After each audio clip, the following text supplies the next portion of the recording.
It's the Human First AI Marketing Podcast. I'm your host, Mike Montague, and my guest this week is Vinod Kumar from Cynthium AI. You can find them at cynthium.ai. They made it super easy. You can find me at avenue9.com. I made it easy as well. This week, we're going to be talking about merchandising. So, Vinod, I'm really excited about this. We haven't talked about e-commerce yet, but there's some really cool things going on with AI, from shuffling the products around so that you're personalizing recommendations to, keyword automation and auto ranking and all kinds of different optimization tools that you're doing.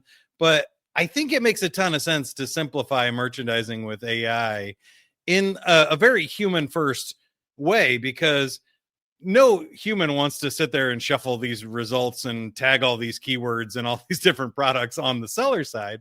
But also on the buyer side, you want to see what's most relevant for you. So I think this is one area of AI where it's kind of benefiting both parties and it doesn't feel like a shortcut. Is that how you landed here too? You're right on target, Mike. And first of all, thank you for having me on your podcast. A long-time listener, first-time participant. This is exciting. Love your I show. love to pick up favorite episode. I think duct tape marketing was my favorite episode, by the way. Yeah, John's awesome. Yeah, John's awesome. So merchandising is interesting because I think, this is actually true. Merchandisers are the glue between a brand and consumers. So if you think about when you go shopping in a store or online, the merchandiser is the one that decides how products get presented to the consumer. And their decision has a direct impact on how we experience a brand. What we see, like when you go to a store, say you walk into a Target, there's a certain arrangement of clothing and a pattern and all that stuff that takes place. The merchandisers are the ones that are doing it. And the way it is done has an influence on how you shop and what decisions you make. So the merchandiser is sort of the connecting glue between a brand and the shopper. So, but merchandisers are also sort of the unsung heroes of retail and e-commerce, if you think about it, because there are no merchandising specialist softwares out there.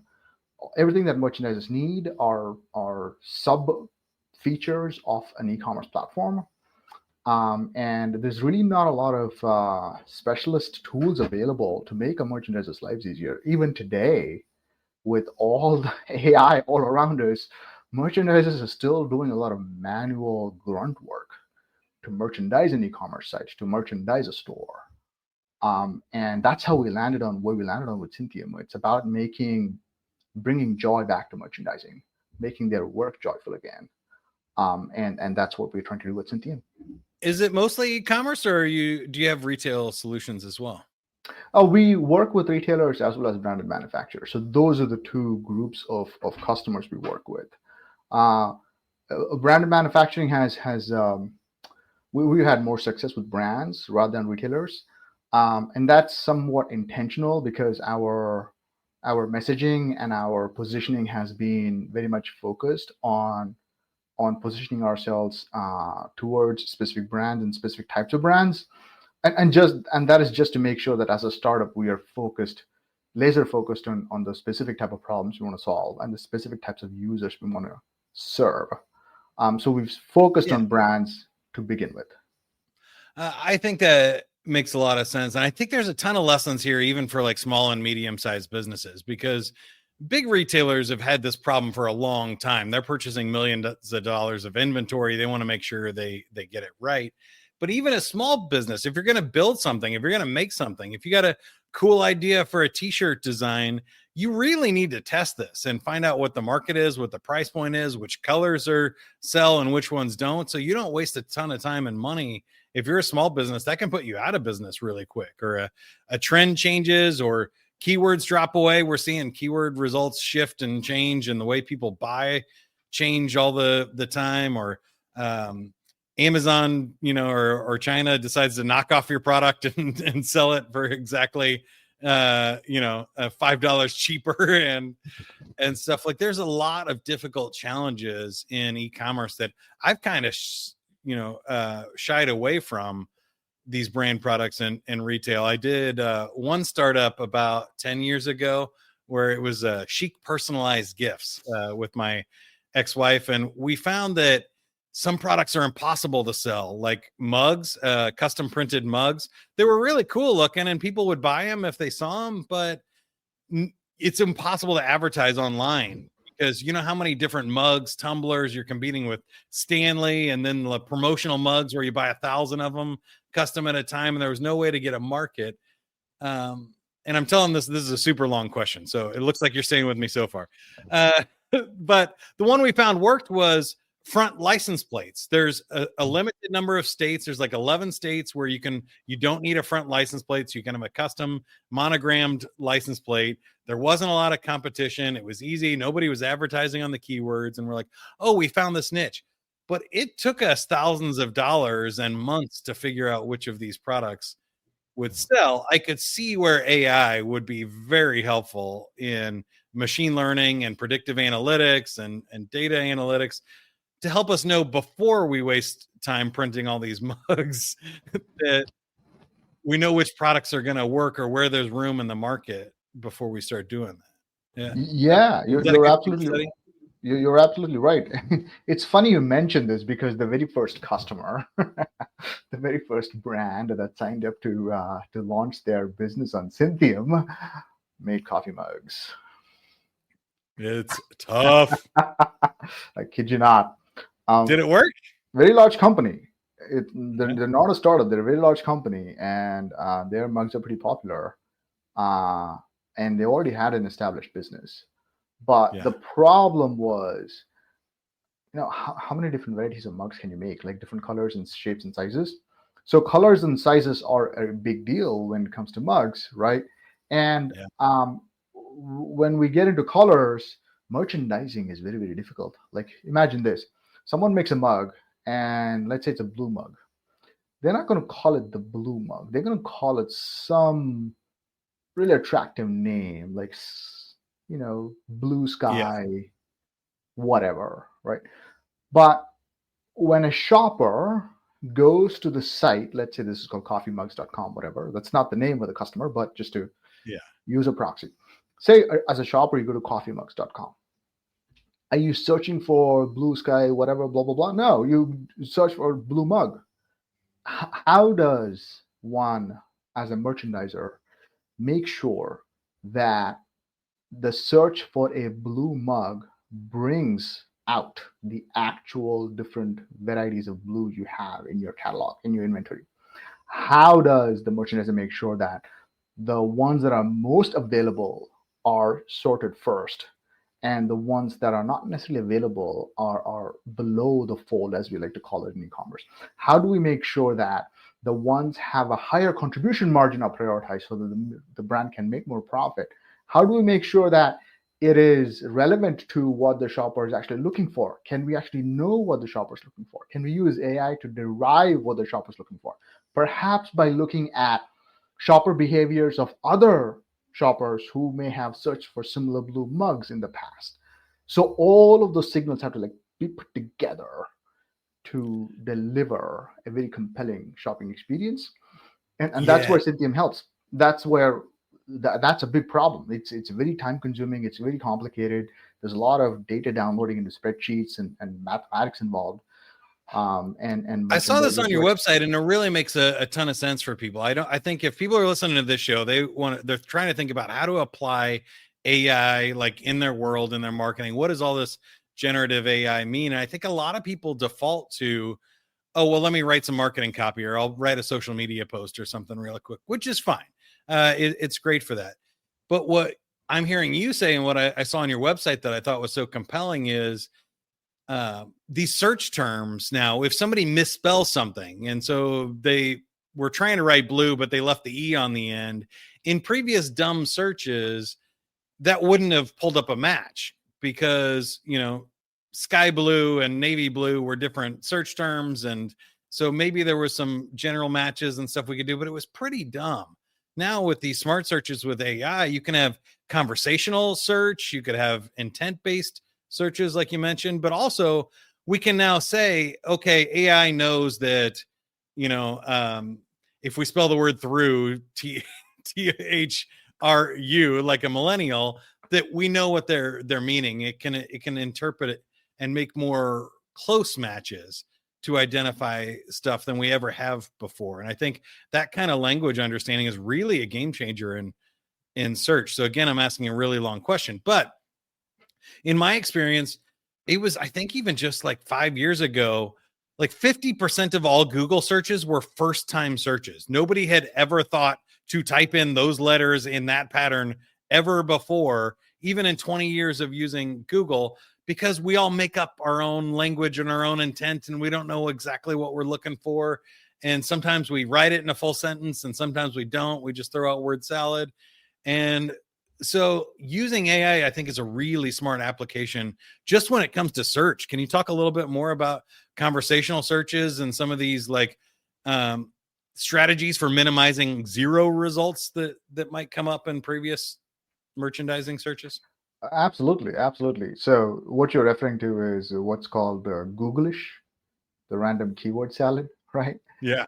We used to use Googlish to search. Even when we were not searching on Google, Google has trained us to search for information using word salad keywords, right? Using Googlish elsewhere. So even on e-commerce sites, we used to see evidence of shoppers using Googlish to search for products. And then But they would get now, mad that they didn't get Google-like results. And you're like, yes, well, I don't have $1 billion and 10,000 programmers to well, figure out what you're trying to say. here's an example. Say you're an apparel retailer, right? You're selling clothes. Khaki versus khakis. Khaki is a color. It's brown. It's a derivative of brown. Versus khakis means a pair of pants. It's not multiple colors of brown. So how do you tell a system that when someone searches for khakis, you show them all pants, but when someone searches for khaki in singular, it's not actually one pant. It's actually all the apparel in that shade of brown. It's not if they're singular searching for versus plural. khakis, we show them a recommendation for New Balance shoes as well as what we do. But and then direct them to denim and say, like, come on. No, I'm kidding. That's great. So yeah, tell me more about that. How does your product or other AI solutions help fix some of these things? Yeah, in the old world, in the what we call the legacy search engine world, typically a merchandiser will have to configure synonyms, tell the system that khaki is a synonym of brown and khakis is a synonym for pants. In the new world, that happens automatically using natural language algorithms, using even some aspects of large language models like OpenAI, like Claude, like Gemini. We can build systems that make these matches automatic because we have decades of search information historically available in LLMs, right? So if an LLM can determine naturally the difference between khaki and khakis, why can't a search engine that's running the search for an e-commerce site do that? So that's where we want to go. We want to reduce the workload on merchandisers and having to figure out what these synonyms and hypernyms and compound words and all these different dictionary things that they have to do to drive search. Instead of doing that, can we deploy the latest and greatest AI algorithms to do it for them so that they can focus on the creative aspects of merchandising and not these laborious linguistic circus that they have to manage and figure out to make things work properly? Yeah, I think it's a game changer. If anybody has not ever done that before, it's amazing to me that even Alexa and Siri and Google and stuff were programmed by what you said. People sitting down and saying, this word means this. If you hear this word, do this, respond this way. And it was all programmed by hand with millions of different words and search keywords and terms. And now we're actually generating these on the fly. We're understanding what somebody is typing in, and we're generating through the natural language processing results based on what they're saying, or we can have more creative algorithms to do this rather than manually entering each connection, which to me leads me to my next question.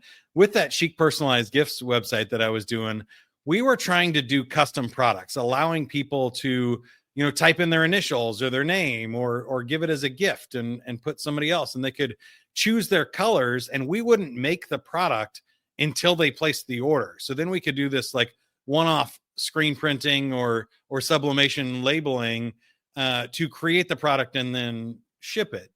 And I thought that was really cool. Variable data printing in paper and stuff is really advanced. I can see a world in the very near future where you don't have inventory. You're not making the product until somebody orders it. And so you can use AI to visually represent what that product would look like and then not actually make it until somebody orders it or it becomes popular enough to order, sort of like a Kickstarter type thing. Have you seen any applications like that yet?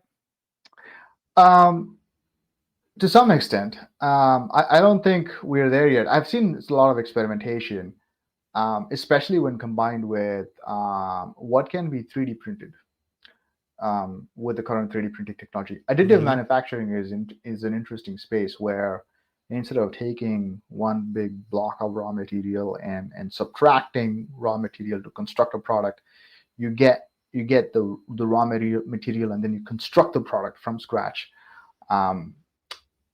which is what 3D printing is about. But I can imagine on-demand 3D printed things as becoming mainstream. Today, it's already possible, but today we're doing what? Tchotchkes and figurines and Right. keychains and stuff like that. The most sophisticated use case I've seen is Adidas 3D printing a shoe, which they were able to do. It's 3D printed. It looks kind of a prop from an alien movie, but still, it's a 3D printed shoe and it is made to order. You place the order and they print it and then they ship it up. I mean, yeah, we've seen made to order, and maybe it's more just-in-time inventory. You can at least tell with AI when you're running low, when something is surging, and pay more attention to stuff. But imagine this future what humans were having to do. Yeah, but there's so much data now available based on just search. You can predict, you can look at search data and you can see what's trending. Are you familiar with a service called Exploding Topics? No. And now it feels like I'm interviewing you. But Exploding Topics is a service that finds, based on Google search traffic data, it finds what's trending and what's been trending up or what's been trending down. And they publish their data pretty much on an open basis. It's a paid service. You get more insights if you pay for the service. But you can see what's trending up or down. Like, for example, zero-proof cocktails have been trending up for the past year or so on a consistent basis. So imagine a system, imagine an AI agent, if you will, that listens to or is tapped into services like Exploding Topics, identifies a trending product, looks for a particular threshold to be crossed, which then, once it's crossed, it finds a 3D printing or an additive manufacturing service that can manufacture that product, designs a product, manufactures the product, creates a one-page landing page, creates a social media campaign, launches the campaign, has an allocated budget to run the campaign, say a couple $100, launches the campaign, drives traffic to the landing page, and as soon as the orders are placed, sends the orders to the manufacturing setup to be able to, for the product to manufacture and shipped. That, except for the daisy chaining aspect of it, a large parts of what I just described are already happening in isolation, in disconnected chunks. The tools all exist. Like it yes. is technically possible. Yes. Now, yeah. I think that's fascinating, and you're kind of bringing me into the next question there, which is like, where do you think it all plays out? What does the future of e-commerce look like? Because I'm struggling with what you just said. The example you outlined is, well, if anybody with AI could really do that, build an agent to do that, it wouldn't really cost a whole lot of even startup inventory, or you could, borrow money if you know that the AI has predicted things and doing it. I'm wondering how you think, especially e-commerce, is going to play out. Like there could be a million places, or is it going to be just Amazon ends up doing that and takes every option of every product that's searched for that's profitable and eats up all of e-commerce? Like I think if feels to me like we're going to reach some sort of bubble that it's not sustainable if everyone can do it with AI. So how do you think that plays out in the next 5-10 years? I have maybe I'm an optimist, but I have an optimistic view of the future. I think this is going to play out well in our benefit. Here's why. As far as retail and brand manufacturing, especially fashion, is concerned, we as a society are becoming very conscious about the unsustainable nature of fashion, specifically fast fashion. Yeah. Stories of luxury brands destroying their products only because they don't want it to be resold in secondhand markets are causing enough controversy and scandal that people are rethinking how they're buying. Just look at the rise of consignment stores as a sign of how we think our future behavior is going to change. So I think what's going to happen is that the concept of fast fashion is going to evolve into sustainable immediate fashion, where technologies like just-in-time manufacturing, technologies like agentic AI that can understand your need, however crudely we may express our need, to find the right sustainable way to let someone manufacture and send it so that it's not mass manufactured, it's not sitting in some warehouse consuming heat and electricity, it's not offshore to some unknown part of the world where labor laws are loose. It's not shipped through a container causing a ton of CO2 emissions as it travels to different parts of the world.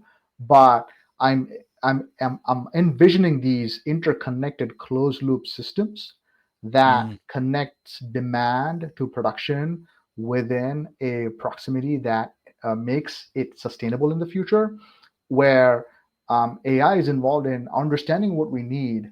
Like, for example, I've been looking for, like I just said before we got on the call, I've had bad experience with the microphone that I'm using. So I've been looking for different microphones to enhance a better conversational experience in virtual situations like these.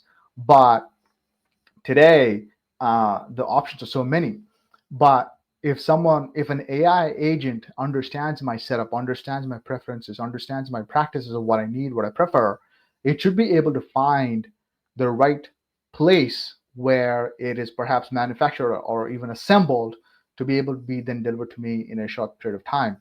And I don't imagine this to be as centralized as it is today, but I imagine it to be truly distributed and fragmented in a way that different producers are connected to different consumers, and the AI systems are making are matchmaking between demand and supply.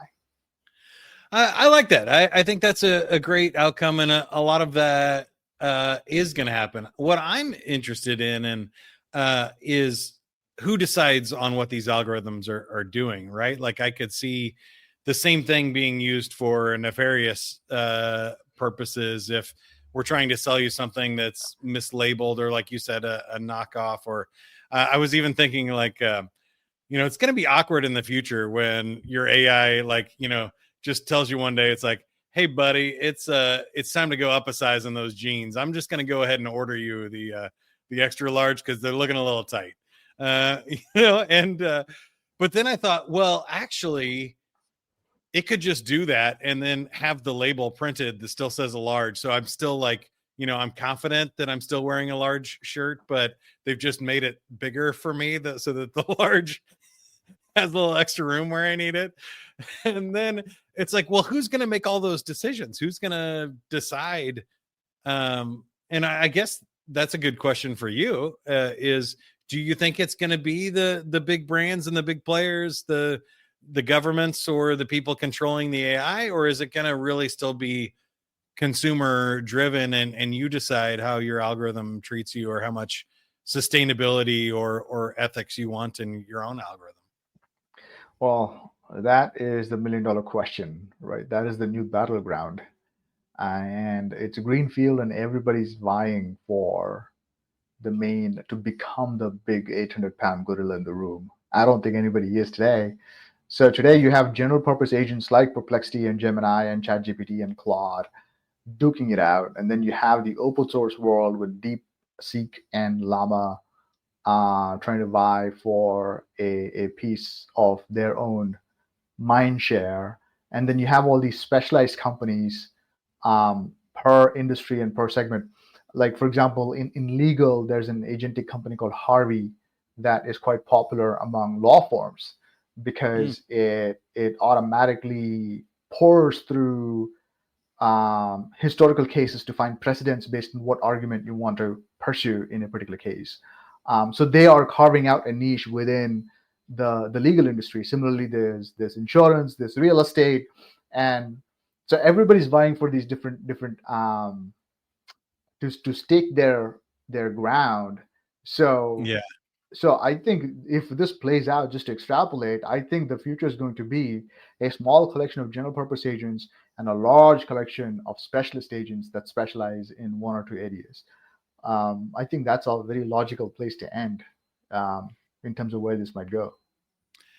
Yeah, I would also add to that. I'm seeing that, as like storage capabilities and processing speeds increase even on like personal computers, and then the size of these models are shrinking, that they have sample AI agents that you could run on a high-end MacBook Local now. instances, yeah, Uh, so it could be that we all have our own AI that then, decides whether how it interacts with the ones that you described, the specialist AIs. Like it could hire AI agents on your behalf, yeah, or how much data it's sharing to large models like Google and Amazon and stuff about you, and could control your own privacy and firewalls and stuff like that. I think that gives me a lot of hope for the future, that if we can keep some of these open source things free and small, that we could empower individuals to I set up agree their with own you. Breaking systems. Yeah. down walled gardens is really, really important to make sure that that innovation is truly for the benefit of the society and does not accrue to a small group of organizations at the end of the day. This is a much bigger game. This is a much bigger. Um, the outcomes are going to be outsized, and I think it's important to intentionally construct a world where the benefits are as widely distributed and as widely available as Mm. possible. But you're right. I agree with you. This we are in a very important juncture as far as the evolution of this particular technology is concerned. I love that sentiment. So my last question for you is, I think we're of similar age. Like we grew up in a time when none of this existed, to Yeah. like now we're living a sci-fi movie. And I think within our lifetimes, in the next 20, 30 years, we could be living in a crazy sci-fi utopia or dystopia.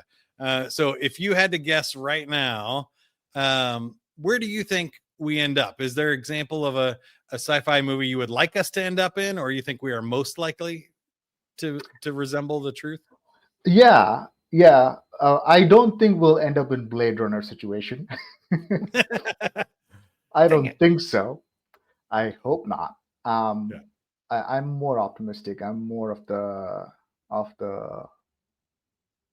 not Wally, but I'm trying to find a nice scientific, nice movie equivalent, which I don't think any of the movies have represented the type of future that I think we're going to end up in. Yeah. But here's why I say that. I don't think the future is dystopian. Um, Mm. Hollywood postulated that 1997 Skynet will rule the world, but that didn't happen, right? And so, what's going to happen, in my thinking, is it is going to be one of those more optimistic situations.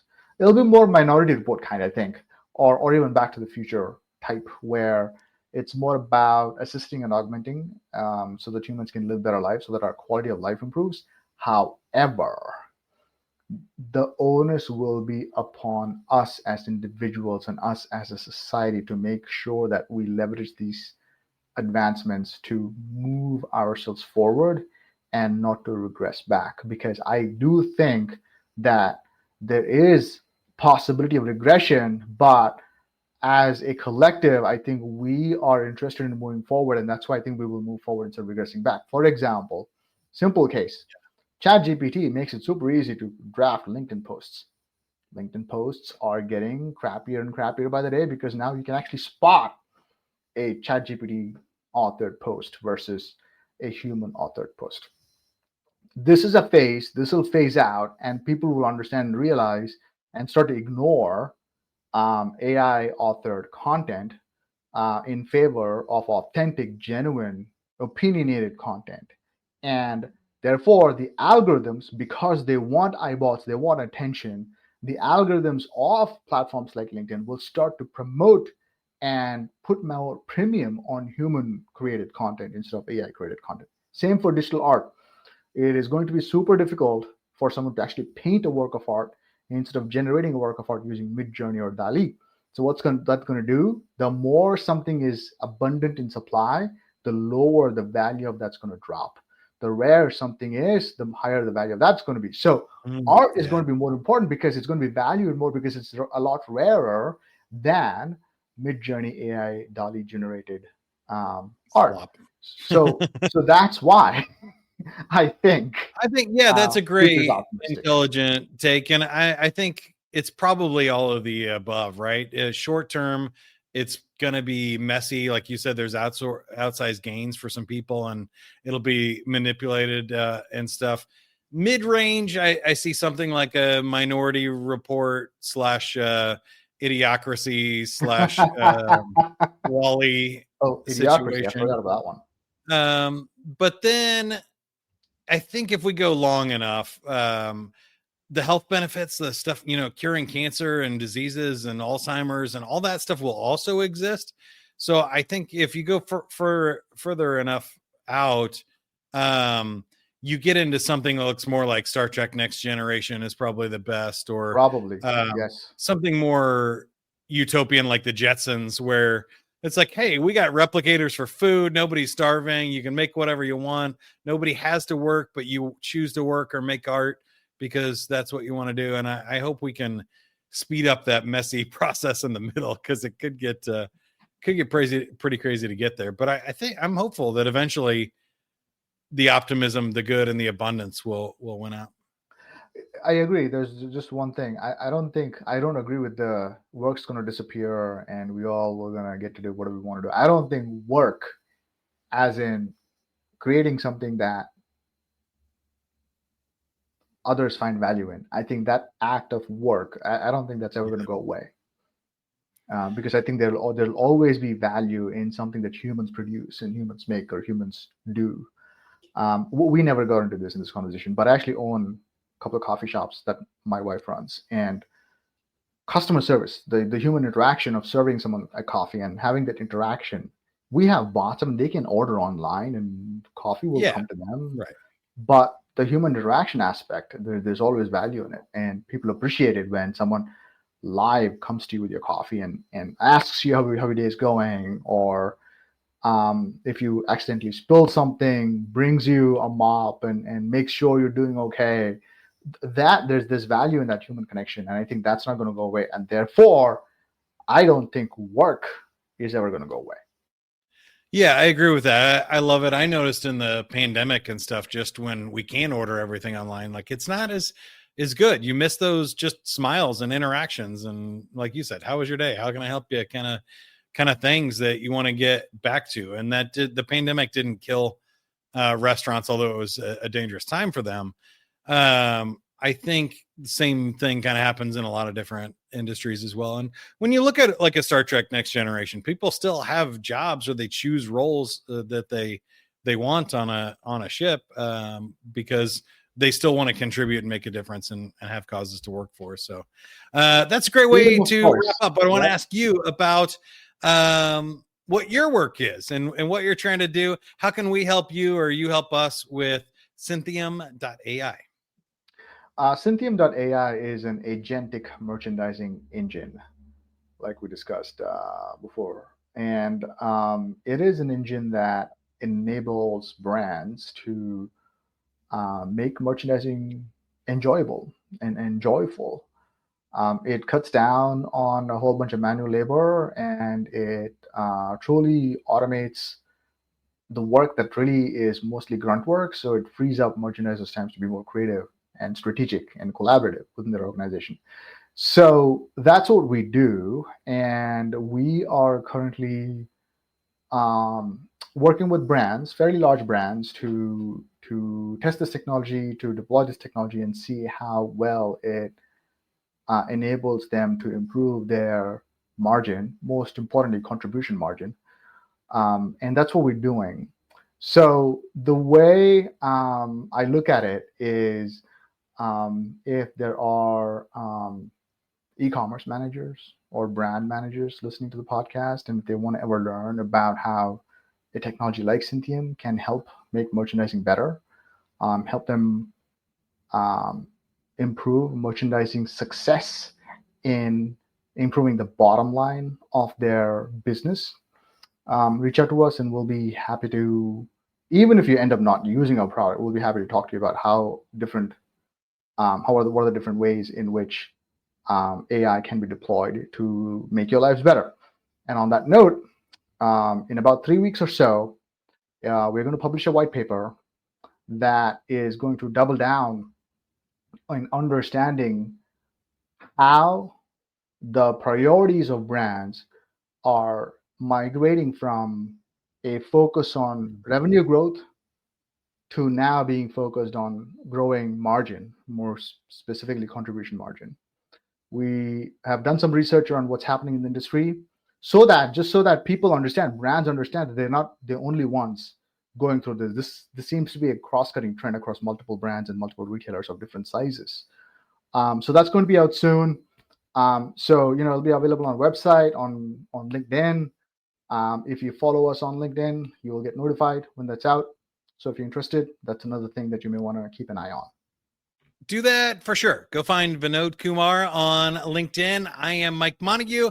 Also connect with me on LinkedIn. Don't forget to follow the podcast wherever you listen or watch to these. Send it to somebody that you think needs to hear it. Maybe somebody in charge of e-commerce at your company.